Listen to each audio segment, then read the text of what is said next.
राजा जनक जी के सीता दुलारी हो, लीपेली धर्म दुआर जी, लीपेली धर्म दुआर जी।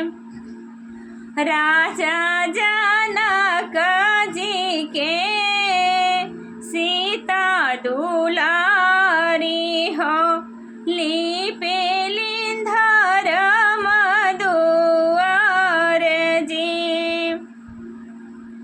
बाएं हाथ सीता हो, धनुष उठावलिन हो, दाएं हाथ लीपेलिन दुआरे हो, दाएं हाथ लीपालिन दुआरे हो। माई ही बाबू तीरथ से लौटल हो, सीता से पूछिए का बात जी। माई ही बाबू तीरथ से लौटल हो, सीता से पूछिए का बात। कैसे के सीता धनुष उठवलु हो, कैसे के लीपेलु दुआर, कैसे के लीपेलु दुआर। बाएं हाथ बाबू धनुष उठवाली हो, दाएं हाथ लीपाली दुआर जी। बाएं हाथ बाबू धनुष उठवाली हो, दाएं हाथ लीपाली दुआर जी। यतन बचन जब सुनल जनक जी हो, देश देश चिट्ठी पहुँचाए जी। यतनी बचन जब सुनल जनक जी हो, देश देश चिट्ठिया पहुँचाए जी।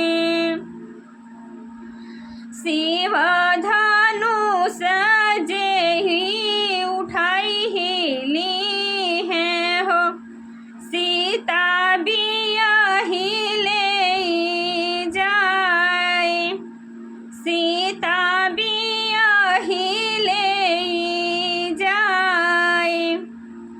बड़े बड़े भूप जनकपुर आइल हो, बड़े बड़े भूपत जनकपुर आइल हो, धनुष उठाई नहीं पाए, धनुष उठाई नहीं पाए।